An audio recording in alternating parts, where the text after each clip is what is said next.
नमस्कार दोस्तों, एक बार आप सभी का फिर से बहुत बहुत स्वागत है आप सभी के अपने यूट्यूब चैनल डियर गुरुजी पर।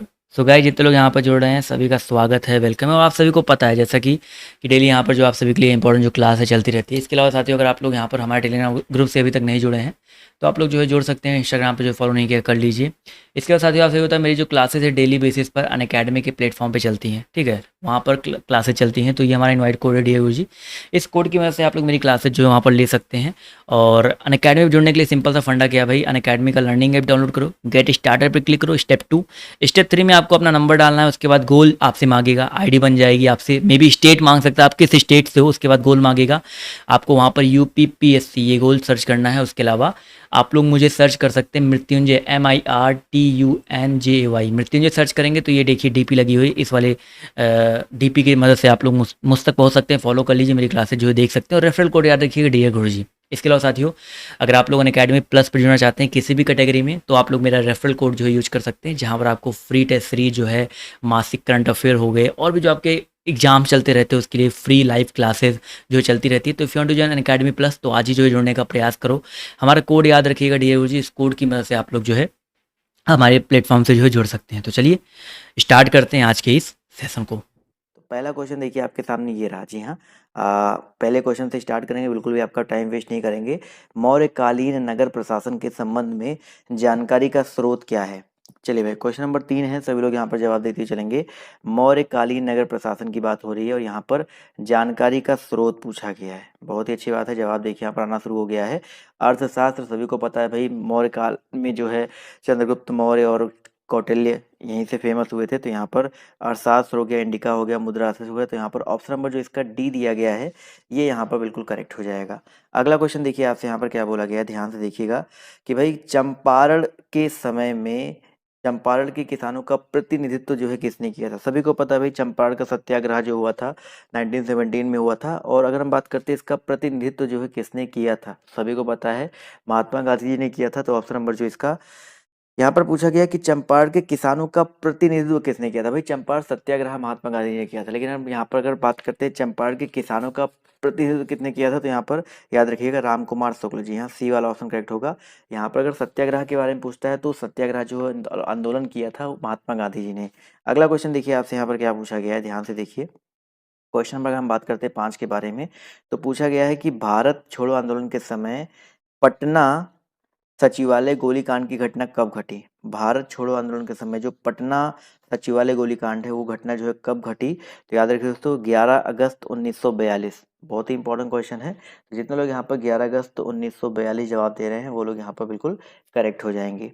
अगला क्वेश्चन देखिए आपसे क्या पूछा गया है कि बिहार में 1857 का विद्रोह सर्वप्रथम किस स्थान से आरंभ हुआ? बताइए सर जी, बिहार में जो 1857 ईस्वी का विद्रोह है वो किस स्थान से स्टार्ट हुआ था? तो याद रखिए दोस्तों, ये जो है आपका दानापुर से, बिहार में प्लेस पड़ता है भाई दानापुर, यहाँ से स्टार्ट हुआ था। तो ऑप्शन नंबर जो इसका बी है यहाँ पर बिल्कुल करेक्ट हो जाएगा। अगला क्वेश्चन देखिए आपसे यहाँ पर क्या बोला गया है, बिहार स्थित मुंगेर जिले के निकट धर्मपाल किस शासक से पराजित हुआ था? सभी लोग यहाँ पर जवाब जो देते हुए चलेंगे। इसका जो करेक्ट आंसर आपका क्या हो जाएगा? 7 नंबर क्वेश्चन है, जवाब देखिए यहाँ पर आना शुरू हो गया। तो भाई 7 नंबर क्वेश्चन की अगर हम बात करते हैं तो इसका जो करेक्ट आंसर आपका हो जाएगा नागभट्ट द्वितीय। ठीक है, बिहार स्थित मुंगेर जिले के निकट धर्मपाल जो है किस शासक से पराजित हुआ? तो नागभट्ट द्वितीय से जो है ये पराजित हुआ था। अगले प्रश्न का जवाब देते हुए चलेंगे। पूछा गया आपसे यहाँ पर, बक्सर युद्ध के बाद बंगाल और बिहार में द्वैध शासन कब लागू किया गया? बक्सर के युद्ध कब हुआ था? 1764 ईस्वी में हुआ था। उसके बाद जो है बंगाल और बिहार में जो द्वैध शासन है कब लागू किया गया था? तो याद रखिए दोस्तों, यहाँ पर 1764 के बाद क्या था भाई? 1765 में लागू हुआ था। तो ये चीज़ याद रखिएगा। अगला क्वेश्चन देखिए आपसे यहाँ पर क्या बोला गया है कि बिहार का वह महत्वपूर्ण स्थल कौन सा है जहाँ से नवपाषाण कालीन हड्डी का उपकरण प्राप्त हुआ है? सभी लोग यहाँ पर जवाब देते हुए चलेंगे। क्वेश्चन नंबर जो 9 है इसका करेक्ट आंसर क्या हो जाएगा? 9 नंबर प्रश्न है, जवाब देखिए आना शुरू हो गया है। तो याद रखिए चिरांद, ऑप्शन नंबर जो इसका डी दिया गया है, इस स्थल से जो आपके नवपाषाण पाषाण कालीन के जो हड्डी के उपकरण है वो प्राप्त हुए हैं। अगला क्वेश्चन देखिए आपसे यहाँ पर क्या पूछा गया है, ध्यान से देखिएगा। जवाब सभी लोग देने का प्रयास करते हुए चलो। अगर आपको डेली क्लास ज्वाइन करना है, आपको एक भी क्लास मिस नहीं करनी है, तो चैनल को सब्सक्राइब कर लेना है। 1927 ईस्वी का साइमन कमीशन का कांग्रेस ने बहिष्कार किया था, क्यों? 10 नंबर प्रश्न है, सभी लोग जवाब देते हुए चलेंगे। इसका जो करेक्ट आंसर आपका क्या हो जाएगा, तो भाई 1927 ईस्वी का साइमन कमीशन का कांग्रेस ने बहिष्कार किया था, क्योंकि इसमें कोई सदस्य जो है भारतीय नहीं था। ऑब्वियस सी बात है। ऑप्शन नंबर जो इसका ए है ये मेन रीजन था। ऑप्शन नंबर जो इसका ए है यहाँ पर बिल्कुल करेक्ट हो जाएगा। अगला क्वेश्चन देखिए आपसे क्या पूछा गया है। विक्रमशिला गैंगेटिक डॉल्फिन आश्रयणी बिहार के किस जिले में स्थित है। डॉल्फिन आश्रयणी जो है आपका किस जिले में अवस्थित है। सभी लोग यहाँ पर जवाब देते हुए चलेंगे। तो दोस्तों याद रखिएगा भागलपुर, ठीक है, बिहार में जो है भागलपुर यहाँ पे अवस्थित है। तो ऑप्शन नंबर जो इसका बी है यहाँ पर बिल्कुल करेक्ट हो जाएगा। अगला क्वेश्चन देखिए आपसे क्या पूछा गया है। सभी लोग इसका भी जवाब देते हुए चलेंगे। भाई बिहार में सबसे अधिक भूमि में कौन सी फसल उपजाई जाती है। क्वेश्चन नंबर 13 है, इसका जवाब देते हुए चलेंगे। बिहार में सबसे अधिक भूमि में कौन सी फसल जो है उपजाई जाती है। तो साथियों याद रखिएगा यहाँ पर जो धान है, सबसे अधिक जो है धान उपजाई जाती है। तो ऑप्शन नंबर जो इसका ए है यहाँ पर बिल्कुल करेक्ट हो जाएगा। अगला क्वेश्चन देखिए आपसे क्या पूछा गया है कि जैन धर्म और बौद्ध धर्म में क्या समानता है। जैन धर्म में और बौद्ध धर्म में बताइए सर जी क्या समानता है। सभी लोग यहाँ पर 14 नंबर क्वेश्चन है, जवाब देते हुए चलेंगे। तो यहाँ पर देखिए जाति प्रथा को मान्यता, आत्मा के पुनर्जन्म में विश्वास नहीं भाई, लेकिन हम बात करते हैं पशु बलि का विरोध। तो यहाँ पर जो ऑप्शन नंबर सी दिया गया है यहाँ पर ये बिल्कुल करेक्ट हो जाएगा। अगला क्वेश्चन पूछा गया है भाई, ध्यान से देखिए। सूफी संत मखदूम सरफुद्दीन मनेरी का संबंध जो है किस संप्रदाय से है। तो भाई सूफियों का जो संप्रदाय होता है ज़्यादातर क्या होता है, फटाफट यहाँ पर जवाब देते चलेंगे। भाई चिश्ती दिया गया है, मदारी दिया गया है, सुहरावर्दी दिया गया और फिरदौसी दिया गया। तो याद रखिए दोस्तों मखदूम सरफुद्दीन मनेरी का जो संबंध है वो फिरदौसी संप्रदाय से है। तो यहाँ पर ऑप्शन नंबर जो इसका डी है यहाँ पर ये बिल्कुल करेक्ट हो जाएगा। अगला क्वेश्चन देखिए पूछा गया है कि उत्तर वैदिक काल का सबसे महत्वपूर्ण देवता कौन है। 17 नंबर क्वेश्चन है, इसका जवाब देते हुए चलेंगे। उत्तर वैदिक काल के सबसे महत्वपूर्ण देवता कौन है, रुद्र, प्रजापति, विष्णु या पूषण। तो भाई उत्तर वैदिक काल यहाँ पर पूछा गया है, ध्यान से जवाब देते हुए चलिएगा। तो प्रजापति, बिल्कुल सही बात है सर। जितने लोग प्रजापति जवाब दे रहे हैं ऑप्शन नंबर बी, वो लोग यहाँ पर बिल्कुल करेक्ट हो जाएंगे। अगला क्वेश्चन देखिए आपसे यहाँ पर क्या पूछा गया कि बौद्ध ग्रंथ अंगुत्तर निकाय से किसके बारे में जानकारी मिलती है। क्वेश्चन नंबर 18 है, इसका जवाब देते हुए चलेंगे। इसका जो करेक्ट आंसर आपका क्या हो जाएगा। तो भाई बौद्ध ग्रंथ अंगुत्तर निकाय से किसके बारे में जानकारी मिलती है। भाई महाजनपद, ठीक है भाई, महाजनपद के बारे में जो है जानकारी मिलती है। तो ऑप्शन नंबर जो इसका बी है वो यहाँ पर बिल्कुल करेक्ट हो जाएगा। अगला क्वेश्चन देखिए आपसे यहाँ पर क्या बोला गया है कि भाई 1837 ईस्वी में सर्वप्रथम किसने अशोक की लिपि को पढ़ा था। 19 नंबर क्वेश्चन है, बताइए 1837 ईस्वी में सबसे पहले किसने जो है अशोक की लिपि को पढ़ा था। तो जवाब देते हुए सभी लोग चलेंगे। तो याद रखिए दोस्तों जेम्स प्रिंसेप, ठीक है, जेम्स प्रिंसेप जो है इन्होंने अशोक की लिपि को 1837 ईस्वी में सबसे पहले पढ़ा था। तो ऑप्शन नंबर ए यहाँ पर बिल्कुल करेक्ट हो जाएगा। अगला क्वेश्चन देखिए आपसे क्या पूछा गया है कि सिकंदर के आक्रमण के समय मगध किस वंश का शासन था। मगध में जो है किस वंश का शासन था, सिकंदर के आक्रमण के समय पूछा गया है। जवाब सभी लोग देते हुए चलेंगे और जवाब देखिए यहाँ पर आना शुरू हो गया। तो 20 नंबर क्वेश्चन का जो करेक्ट आंसर आपका हो जाएगा नंद वंश का, ठीक है। सिकंदर के आक्रमण समय मगध में नंद वंश का शासन था। तो ऑप्शन नंबर जो इसका सी है यहाँ पर बिल्कुल करेक्ट हो जाएगा। अगला क्वेश्चन देखिए आपसे क्या पूछा गया कि अजंता की अप्सरा किस काल की उत्कृष्ट चित्रावली है। अजंता की अप्सरा किस काल की उत्कृष्ट चित्रावली है। तो साथियों याद रखिए इसका जो करेक्ट आंसर आपका क्या हो सकता है दोस्तों, आपका गुप्त काल, ठीक है भाई। अजंता की अप्सरा जो है गुप्त काल की उत्कृष्ट चित्रावली है। तो ऑप्शन नंबर जो इसका बी है यहाँ पर बिल्कुल करेक्ट हो जाएगा। अगला क्वेश्चन देखिए आपसे क्या पूछा गया है, कंबन की रामायण, बताइए सर जी। क्वेश्चन नंबर 22 है, कंबन की रामायण किस साहित्य का गौरव ग्रंथ है। 22 नंबर क्वेश्चन है, जवाब देते हुए चलेंगे सभी लोग। तो भाई कंबन की रामायण जो है ये तमिल ग्रंथ का, ठीक है, तमिल साहित्य का एक गौरव ग्रंथ है। तो ऑप्शन नंबर जो इसका बी है यहाँ पर बिल्कुल करेक्ट हो जाएगा। तो वीडियो को लाइक और करते हुए चलो भाई, इतने सारे लोग जुड़े हुए हैं। 23 नंबर क्वेश्चन का जवाब देते हुए चलिए, सांकेतिक मुद्रा का प्रचलन किस शासक ने प्रारंभ किया था।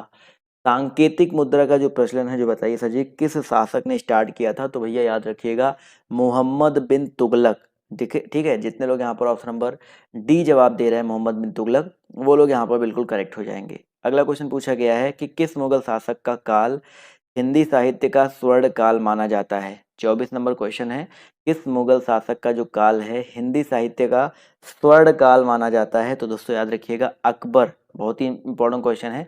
अकबर का जो काल है वो हिंदी साहित्य का स्वर्ण काल माना जाता है। तो ऑप्शन नंबर जो इसका ए है यहाँ पर बिल्कुल करेक्ट हो जाएगा।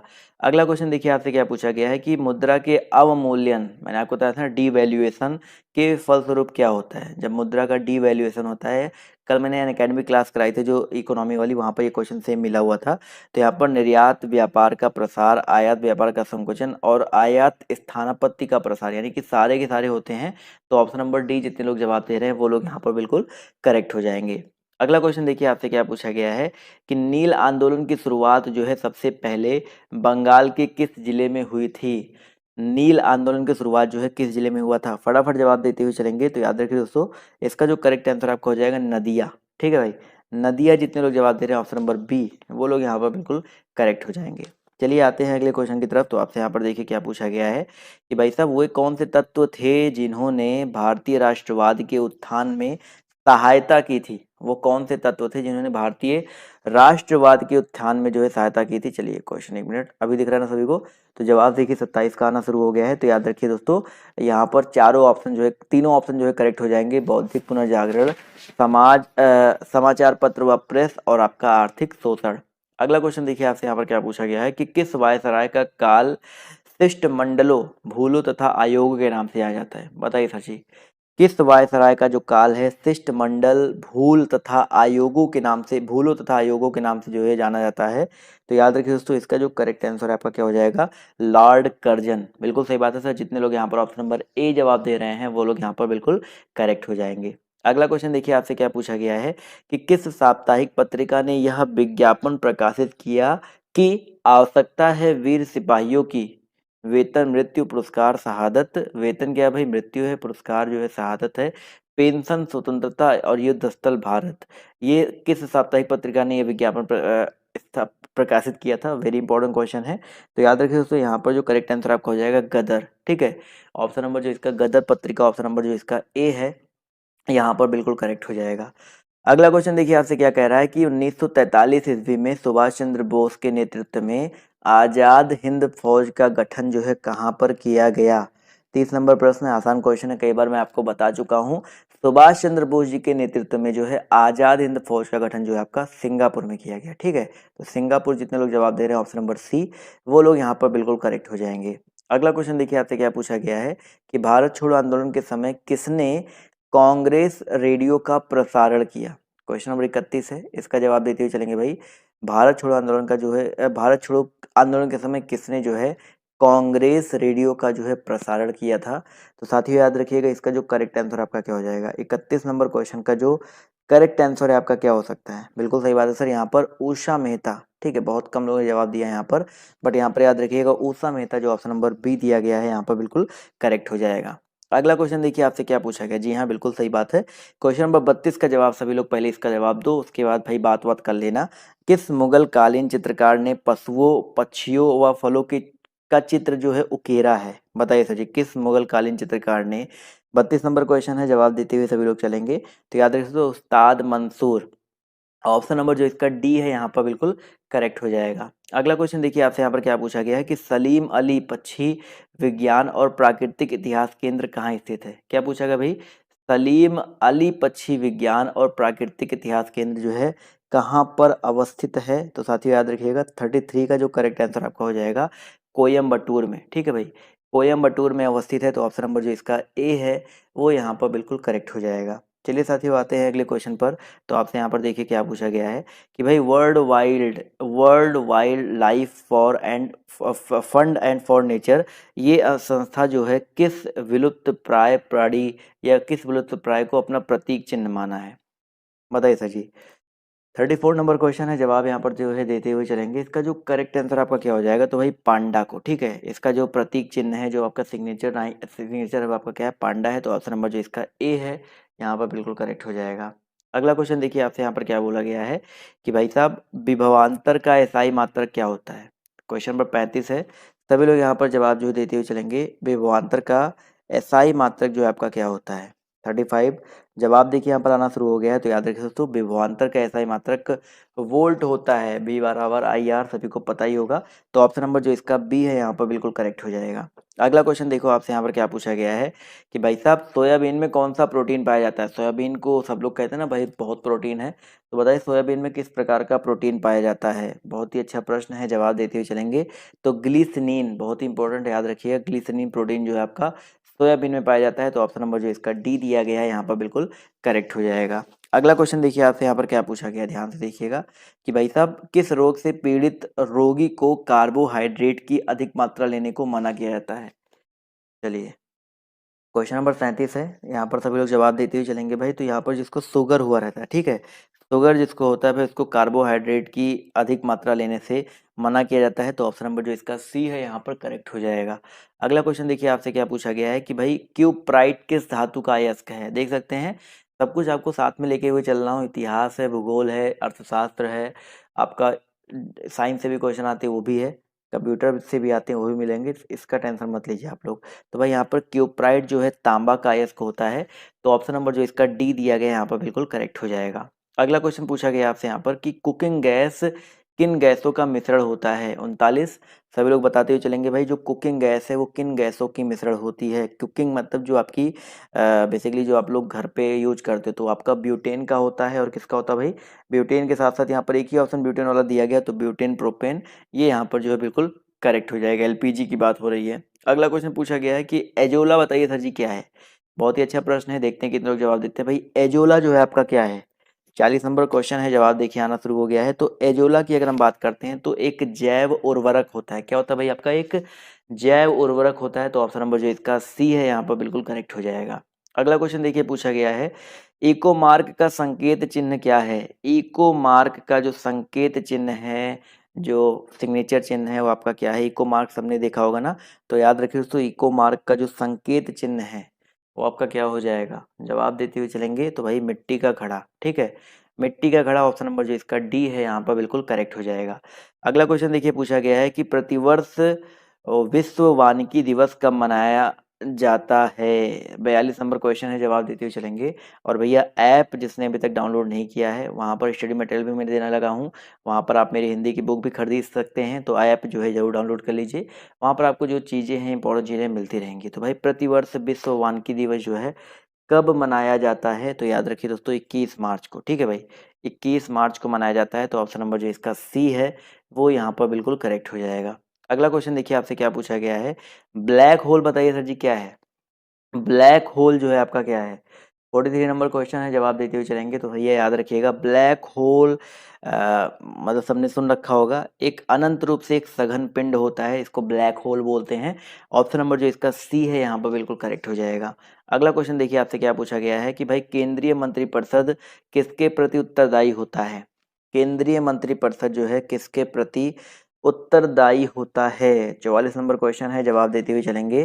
तो भाई केंद्रीय मंत्रिपरिषद जो है कार्यपालिका प्रधान, ठीक है, ऑप्शन नंबर जो इसका डी दिया गया है इसके प्रति उत्तरदायी होता है। तो ऑप्शन नंबर जो इसका डी है यहाँ पर बिल्कुल करेक्ट हो जाएगा। अगला क्वेश्चन देखिए आपसे क्या पूछा गया कि केंद्रीय मंत्रीगण सामूहिक रूप से किसके प्रति उत्तरदायी होते हैं। भाई इसके पहले वाला क्वेश्चन देखो, दोनों क्वेश्चन पर फोकस करिएगा। इसमें क्या पूछा गया था, केंद्रीय मंत्रिपरिषद किसके प्रति उत्तरदायी होता है, तो कार्यपालिका प्रधान हो गया। अगला क्वेश्चन देखिए थोड़ा सा अंतर पूछा गया है कि भाई केंद्रीय मंत्रीगण जो है वो सामूहिक रूप से किसके प्रति उत्तरदायी होता है। तो इसका जो करेक्ट आंसर आपका क्या हो जाएगा, लोकसभा, ठीक है भाई, जो केंद्रीय मंत्रीगण होता है वो लोकसभा के प्रति उत्तरदायी होता है। तो दोनों क्वेश्चन थोड़ा थोड़ा सा अंतर है, मंत्रिपरिषद पूछा जाए और मंत्रीगण पूछा जाए तो यहाँ पर इतना अंतर आ जाता है। अगला क्वेश्चन देखिए आपसे क्या पूछा गया है कि राष्ट्रपति द्वारा, अब देखिए अभी यहाँ पर क्या चल रहा है, अभी तक आपके इतिहास हो गए, वो सब हो गए, पॉलिटी चल रहा है। राष्ट्रपति द्वारा जारी अध्यादेश संसद के आगामी अधिवेशन के शुरू होने के कितने दिनों बाद तक प्रभावी रहता है। फटाफट बताते हुए चलेंगे, इसका जो करेक्ट आंसर क्या हो जाएगा दोस्तों। तो याद रखिए दोस्तों, यहाँ पर जो करेक्ट आंसर क्या हो सकता है, देखते हैं कितने लोग के जवाब आ रहे हैं भाई। 6 सप्ताह, ठीक है, 6 सप्ताह तक जो है प्रभावी रह सकता है। तो ऑप्शन नंबर जो इसका डी है वो यहाँ पर बिल्कुल करेक्ट हो जाएगा। अगला क्वेश्चन देखिए आपसे यहाँ पर क्या पूछा गया है, भाई साहब भारत में नए राज्य के गठन का अधिकार किसमें निहित है। 47 नंबर क्वेश्चन है, भारत में नए राज्य के गठन का अधिकार जो है किसमें निहित है? तो 47 नंबर क्वेश्चन का जो करेक्ट आंसर आपका क्या हो सकता है? बिल्कुल सही बात सर, 47 नंबर क्वेश्चन का जो करेक्ट आंसर आपका हो जाएगा संसद। तो ऑप्शन नंबर जो इसका ए है वो यहाँ पर बिल्कुल करेक्ट हो जाएगा। अगला क्वेश्चन देखिए आपसे यहाँ पर क्या बोला गया, ध्यान से देखिए। पूछा गया भाई नाथपा झाखरी परियोजना किस राज्य में है? 48 नंबर क्वेश्चन का जवाब देते हुए चलेंगे भाई, नाथपा झाकरी परियोजना जो है किस राज्य में है? 48 नंबर प्रश्न है, जवाब देखिए आना शुरू हो गया है। तो याद रखिए दोस्तों, हिमाचल प्रदेश में। ठीक है भाई, नाथपा झाकरी परियोजना जो आपका हिमाचल प्रदेश में है। तो ऑप्शन नंबर जो इसका ए है वो यहाँ पर बिल्कुल करेक्ट हो जाएगा। अगला क्वेश्चन देखिए आपसे यहाँ पर क्या पूछा गया है, ध्यान से देखिएगा। क्वेश्चन नंबर 49 पूछा गया है भाई, लैपीज किस क्षेत्र से संबंधित स्थलाकृति है? लैपीज जो है किस क्षेत्र से संबंधित स्थलाकृति है? तो दोस्तों याद रखिएगा, lapies very very important question है। तो याद रखिए इसका जो करेक्ट आंसर आपका हो जाएगा कास्ट। ठीक है, ऑप्शन नंबर जो इसका ए दिया गया है वो यहाँ पर बिल्कुल करेक्ट हो जाएगा। अगला क्वेश्चन देखिए आपसे यहाँ पर क्या पूछा गया है कि भाई भारत का सबसे महत्वपूर्ण लघु उद्योग कौन सा है? 50 नंबर क्वेश्चन है, सभी लोग जवाब देते हुए चलेंगे। भारत का सबसे महत्वपूर्ण लघु उद्योग जो है आपका कौन सा है? तो हथकरघा उद्योग। ठीक है, हथकरघा उद्योग जो है भारत का सबसे महत्वपूर्ण लघु उद्योग के अंतर्गत आता है। तो ऑप्शन नंबर जो इसका सी है यहाँ पर बिल्कुल करेक्ट हो जाएगा। अगला क्वेश्चन पूछा गया है कि लाई जनजाति जो है किस देश में पाई जाती है? लाई जनजाति जो है किस देश में पाई जाती है? तो भैया 51 नंबर क्वेश्चन का जो करेक्ट आंसर आपका क्या हो जाएगा दोस्तों? म्यांमार में। ठीक है भाई, लाई जनजाति जो है, जितने लोग जवाब दे रहे हैं म्यांमार, वो लोग यहाँ पर बिल्कुल करेक्ट हो जाएंगे। अगला क्वेश्चन देखिए आपसे क्या पूछा गया है कि नामदफा अभ्यारण्य जो है किस राज्य में अवस्थित है? जल्दी जल्दी क्वेश्चन का जवाब देते हुए चलिए भाई, नामदफा अभ्यारण्य जो है किस राज्य में अवस्थित है? जवाब देखिए 52 का यहाँ पर आना शुरू हो गया है। तो 52 का जो करेक्ट आंसर आपका क्या हो सकता है भाई? ऑप्शन नंबर बी याद रखिएगा, अरुणाचल प्रदेश में। तो ऑप्शन नंबर जो इसका बी है वो यहाँ पर बिल्कुल करेक्ट हो जाएगा। अगला क्वेश्चन देखिए आपसे यहाँ पर क्या पूछा गया है भाई, ट्राइसेम कार्यक्रम जो है किससे संबंधित है? ट्राइसेम कार्यक्रम जो है आपका किससे संबंधित है? तो भाई ट्राइसेम की अगर हम बात करते हैं तो ये जो कार्यक्रम दिया गया है ये आपका संबंधित है स्वरोजगार हेतु ग्रामीण युवकों के लिए। ठीक है, तो ऑप्शन नंबर जो इसका ए है यहाँ पर बिल्कुल करेक्ट हो जाएगा। चलिए अगले क्वेश्चन का जवाब देते हुए चलेंगे सभी लोग। भाई केलकर टास्क फोर्स की सिफारिशों का संबंध बताइए सर किससे है? 54 नंबर प्रश्न है, जवाब देते हुए चलेंगे। केलकर टास्क फोर्स की सिफारिशों का संबंध जो आपका किससे है बेसिकली? तो याद रखिए दोस्तों, करों से है। ठीक है, ये केलकर टास्क फोर्स की सिफारिशों का जो संबंध है आपका करों से है। तो ऑप्शन नंबर जो इसका डी है यहाँ पर बिल्कुल करेक्ट हो जाएगा। ठीक है, अगला क्वेश्चन देखिए आपसे यहाँ पर क्या बोला गया है कि भाई साहब आर्थिक नियोजन किस सूची का विषय है?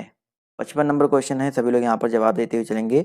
आर्थिक नियोजन जो है किस सूची का विषय है? जवाब देखिए आना शुरू हो गया है। भाई मैंने आपको बताया था समवर्ती सूची, 3 तरह की सूचियां होती है, संघ सूची, राज्य सूची और समवर्ती सूची। तो आर्थिक नियोजन जो है आपका समवर्ती सूची का विषय होता है। अगला क्वेश्चन देखिए आपसे क्या पूछा गया है कि भारतीय रिजर्व बैंक का मुख्यालय कहाँ पर है? बताइए सभी लोग, भारतीय रिजर्व बैंक का मुख्यालय जो आपका कहाँ पर है? कई बार पेपर में आपके आ चुका है भाई, लंदन नहीं होगा, पहला ऑप्शन तो ऐसे ही काट दो यहाँ पर। तो बचा क्या सचिन? मुंबई। मुंबई याद रखिएगा, 1935 में इसकी स्थापना हुई थी। राष्ट्रीयकरण के बारे में भी पूछा जाता है, तो वो सब चीज़ें याद रखिएगा। तो ऑप्शन नंबर जो इसका डी है यहाँ पर बिल्कुल करेक्ट हो जाएगा। अगला क्वेश्चन देखिए आपसे यहाँ पर क्या पूछा गया है कि भारत में ऐच्छिक चकबंदी की व्यवस्था सर्वप्रथम किस राज्य में लागू की गई? भारत में जो आपका ऐच्छिक चकबंदी है उसकी व्यवस्था सबसे पहले किस राज्य में लागू किया गया? तो याद रखिए दोस्तों, इसका जो करेक्ट आंसर आपका हो जाएगा पंजाब में। ठीक है भाई, भारत में ऐच्छिक चकबंदी की जो व्यवस्था है सबसे पहले पंजाब में लागू किया गया। तो ऑप्शन नंबर जो इसका ए है वो यहाँ पर बिल्कुल करेक्ट हो जाएगा। अगला क्वेश्चन देखते हैं आपसे यहाँ पर क्या पूछा गया है कि भाई साहब पोलो खेल में प्रत्येक पक्ष में कितने खिलाड़ी होते हैं? प्रत्येक पक्ष में यानी कि एक एक पक्ष में कितने कितने खिलाड़ी होते हैं? तो दोस्तों याद रखिएगा, पोलो जो खेल होता है उसमें 4-4 होते हैं। ठीक है, पोलो खेल में 4-4 होते हैं।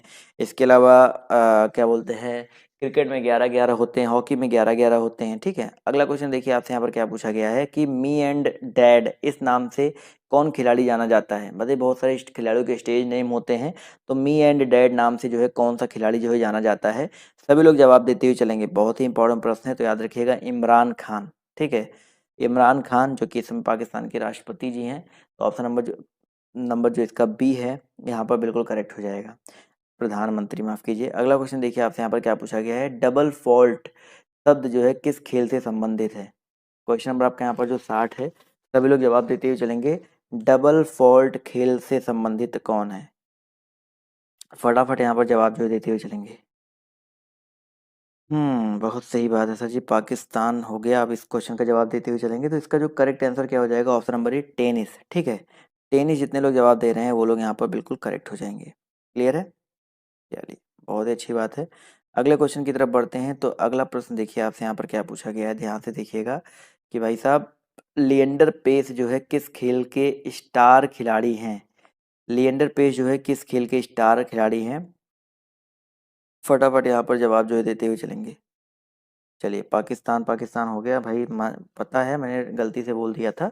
तो 62 का जो करेक्ट आंसर आपका क्या हो जाएगा सर? लिएंडर पेस जो है टेनिस के स्टार खिलाड़ी हैं, तो ऑप्शन नंबर जो इसका ए है करेक्ट हो जाएगा। जी हाँ, मैंने गलती से बोला था। पाकिस्तान के राष्ट्रपति नहीं, प्रधानमंत्री हैं, राष्ट्रपति आरिफ अलवी जी हैं। अगला क्वेश्चन देखिए आपसे यहाँ पर क्या पूछा गया है कि कांग्रेस ने पहली बार कब देसी रियासतों के प्रति अपनी नीति जो है घोषित की थी? 63 नंबर क्वेश्चन है, इसका जवाब जो है देते हुए चलेंगे। इसका जो करेक्ट आंसर आपका क्या हो जाएगा? कांग्रेस ने पहली बार कब जो है देसी रियासतों के प्रति अपनी नीति जो है घोषित की थी? तो 63 नंबर क्वेश्चन का जो करेक्ट आंसर आपका हो जाएगा 1920 ईस्वी में आपका जो नागपुर का अधिवेशन हुआ था। ठीक है, तो ऑप्शन नंबर जो इसका सी दिया गया है यहाँ पर बिल्कुल करेक्ट हो जाएगा। अगला क्वेश्चन देखिए आपसे क्या पूछा गया, कहाँ गया भाई, एक क्वेश्चन छूट गया। पूछा गया कि भारत के निम्नलिखित राष्ट्रपतियों में से कौन कुछ समय के लिए गुट निरपेक्ष आंदोलन का महासचिव भी रहा है? 64 नंबर प्रश्न है, सभी लोग जवाब देते हुए चलेंगे। तो साथियों यहाँ पर जो करेक्ट आंसर क्या हो जाएगा, क्या पूछा गया कि गुट निरपेक्ष आंदोलन का महासचिव भी रहा है? तो वराहगिरी वेंकटगिरी। ठीक है, बहुत ही इंपॉर्टेंट क्वेश्चन है। ऑप्शन नंबर बी जितने लोग जवाब दे रहे हैं वो लोग यहाँ पर बिल्कुल करेक्ट हो जाएंगे। चलिए साथियों, आते हैं अगले क्वेश्चन की तरफ। तो अगला प्रश्न देखिए आपसे यहाँ पर क्या बोला गया है। 64 के बाद 65 की बात करते हैं। तो 65 नंबर क्वेश्चन देखिए आपसे यहाँ पर कह रहा है, 66 नंबर, कि कौन सी पुस्तक अमर्त्य सेन द्वारा रचित नहीं है? 66 का जवाब जो है देते हुए चलेंगे। अमर्त्य सेन द्वारा जो है कौन सी रचित नहीं है? तो एशियन ड्रामा। ठीक है, एशियन ड्रामा जितने लोग ऑप्शन नंबर ए जवाब दे रहे हैं वो लोग यहाँ पर बिल्कुल करेक्ट हो जाएंगे। चलिए, अगला क्वेश्चन देखिए आपसे यहाँ पर क्या पूछा गया है। एशियन ड्रामा, काफ़ी लोग यहाँ पर देखिए जवाब दे रहे हैं, बहुत ही अच्छी बात है। अच्छा भाई, अगर एशियन ड्रामा की अगर हम बात करते हैं तो अब यहाँ पर क्वेश्चन ये भी बन सकता है कि एशियन ड्रामा जो है इसके लेखक कौन है? ये भी क्वेश्चन बन सकता है ना। यहाँ पर अमर्त्य सेन ने यहाँ पर पॉवर्टी एंड फेमिन्स लिखा है, चॉइस ऑफ टेक्सट्स लिखा है, ये सारी लिखे है। तो अगर एशियन ड्रामा की बात करते हैं तो गुनर मिड्राल नाम था। यहाँ पर मैं लिख देता हूँ स्पेलिंग, GUNN, एक मिनट रुक जाइए भाई साहब, एन है। ठीक है, तो GUNNARMYRDAL। ठीक है, तो यहाँ पर ये नाम याद रखिएगा, ये जो है लेखक है एशियन ड्रामा के। अगला क्वेश्चन देखिए आपसे यहाँ पर क्या पूछा गया है कि भारत में हाईटेक सिटी की स्थापना किस शहर में की गई है? हाईटेक सिटी या स्मार्ट सिटी कह सकते हैं इसको आप लोग। तो इसकी स्थापना जो है कहाँ पर, किस शहर में की गई है? तो बिल्कुल सही बात सर, यहाँ पर हैदराबाद। जितने लोग यहाँ पर हैदराबाद जवाब दे रहे हैं वो लोग यहाँ पर बिल्कुल करेक्ट हो जाएंगे। अगला क्वेश्चन देखिए आपसे क्या पूछा गया है, इसको स्किप करो। एवरेस्ट होटल उपन्यास के लेखक कौन है? 69 नंबर क्वेश्चन है, सभी लोग बताते हुए चलेंगे। एवरेस्ट होटल उपन्यास के जो लेखक हैं वो आपके कौन है?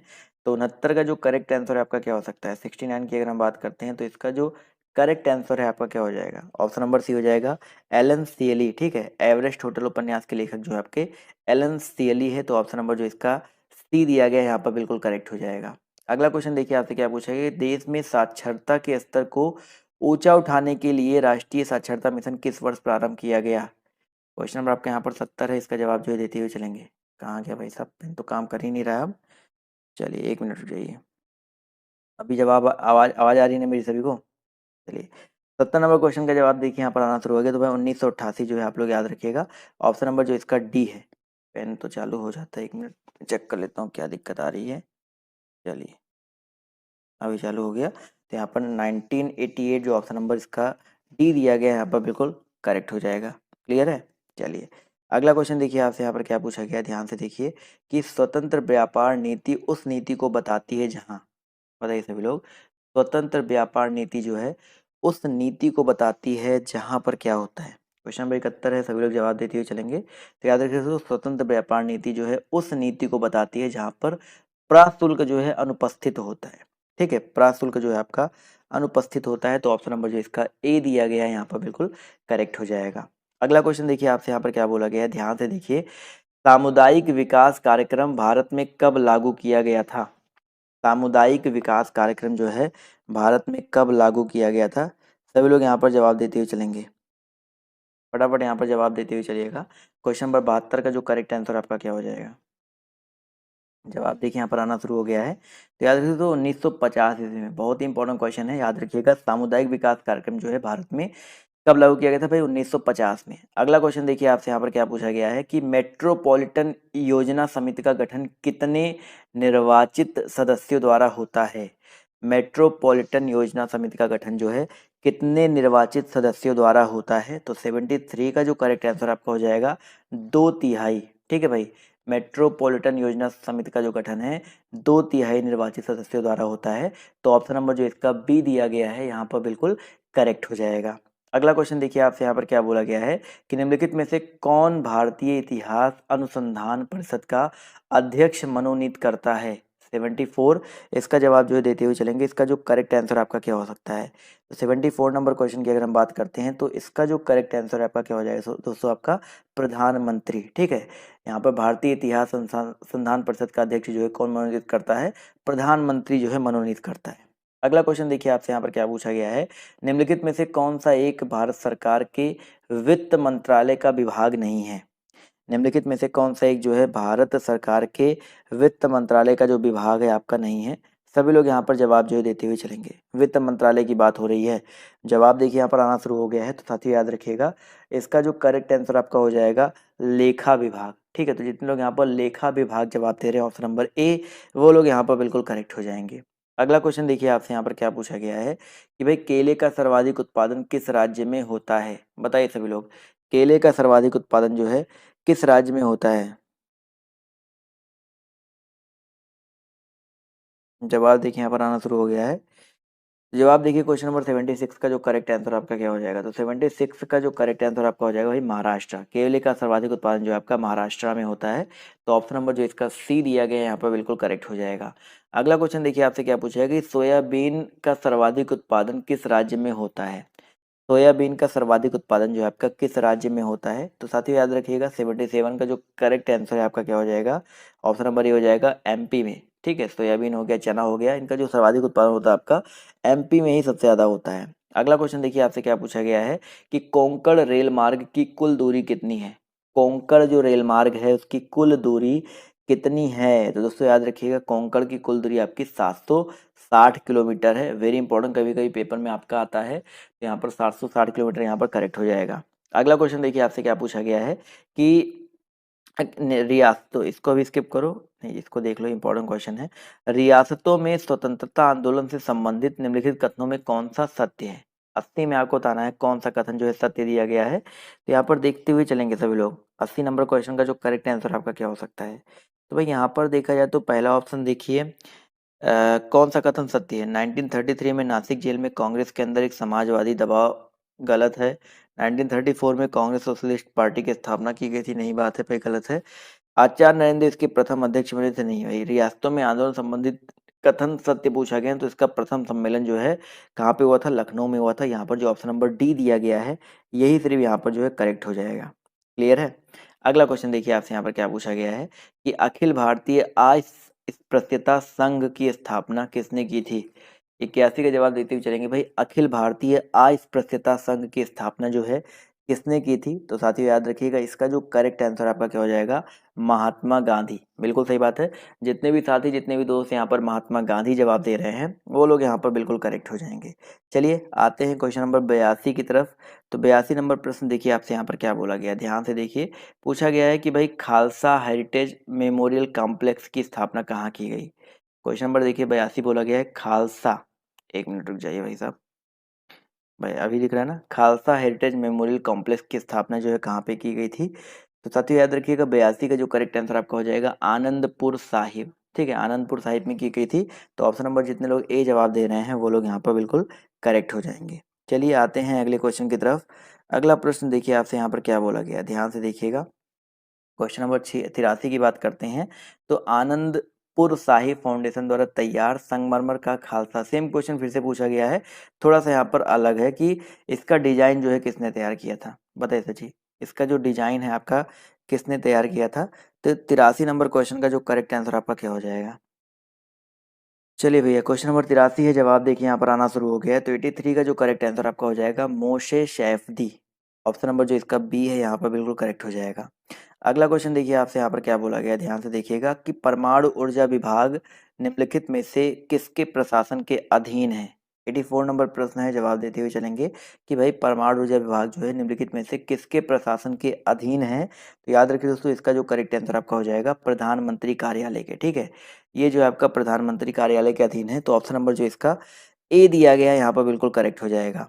अगला क्वेश्चन देखिए आपसे यहाँ पर क्या पूछा गया है कि भाई बाबा नागार्जुन द्वारा रचित कौन सी पुस्तक नहीं है। क्वेश्चन नंबर आपके यहाँ पर देखिए 87 है, सभी लोग जवाब देते हुए चलेंगे। बाबा नागार्जुन द्वारा रचित कौन सी पुस्तक जो है नहीं है। तो ऑप्शन नंबर 87 का जो करेक्ट आंसर आपका क्या हो जाएगा। और यहाँ पर सभी लोग जवाब भी देते हुए चलेंगे कि वो आखिर में किसकी है, अगर कौन जो नहीं हो किसकी है तो मैला आंचल।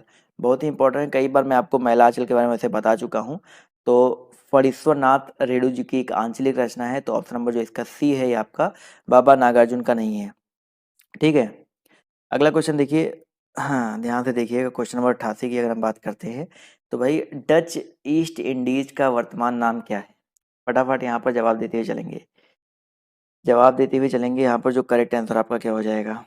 तो जवाब देखिए 88 का आना शुरू हो गया है। तो याद रखिए इसका जो करेक्ट आंसर आपका हो जाएगा इंडोनेशिया। तो ऑप्शन नंबर जो इसका बी है वो यहाँ पर बिल्कुल करेक्ट हो जाएगा। आते हैं अगले क्वेश्चन पर। तो अगला क्वेश्चन देखिए आपसे क्या पूछा गया है कि खुदा बख्श ओरिएंटल पब्लिक लाइब्रेरी कहाँ पर है। नवासी, आज काफ़ी ज़्यादा क्वेश्चंस मैं लेकर के आया हूँ तो बोर मत होइए, सभी लोग यहाँ पर जवाब देते हुए चलेंगे।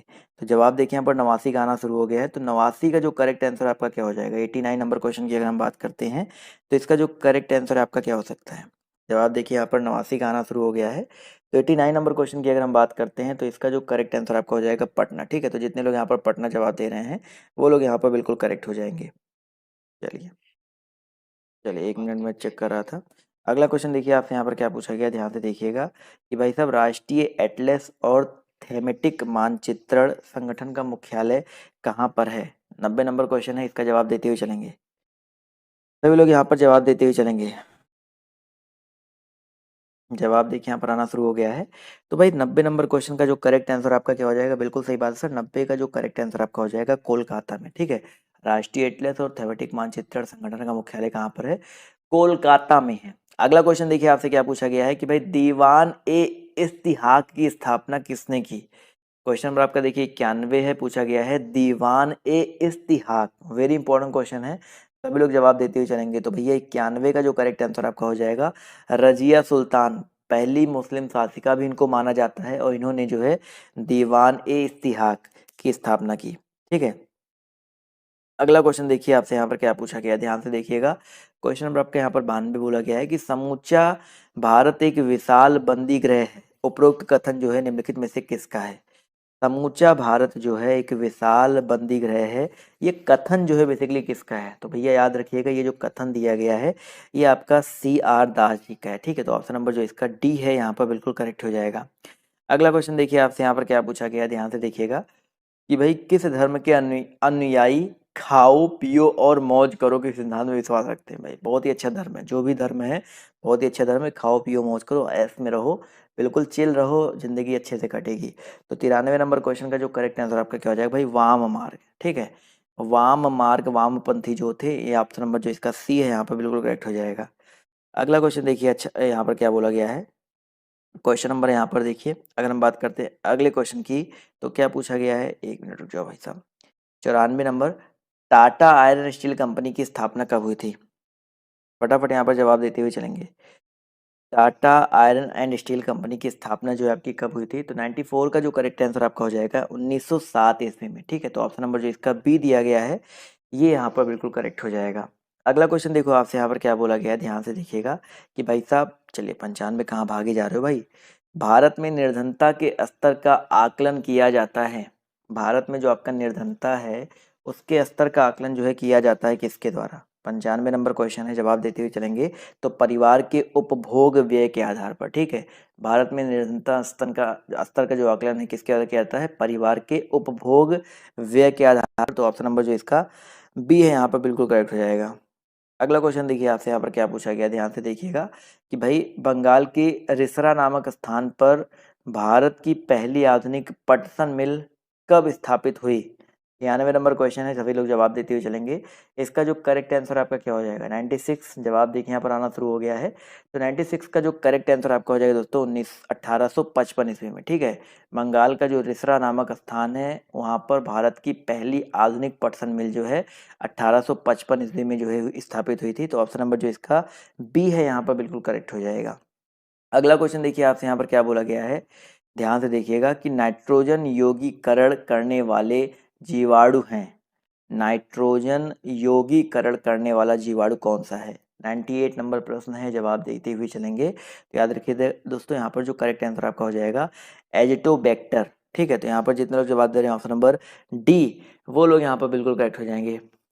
चलिए भाई, अगला क्वेश्चन देखिए आपसे यहाँ पर क्या बोला गया है, ध्यान से देखिएगा कि भाई इलाहाबाद विश्वविद्यालय की स्थापना कब हुई? कई बार मैं आपको बता चुका हूँ, इलाहाबाद विश्वविद्यालय सबसे पुराना विश्वविद्यालय माना जाता है और इसकी स्थापना जो है 1887 ईस्वी में हुई थी, ठीक है। तो जितने लोग यहाँ पर ऑप्शन नंबर बी जवाब दे रहे हैं वो लोग यहाँ पर बिल्कुल करेक्ट हो जाएंगे।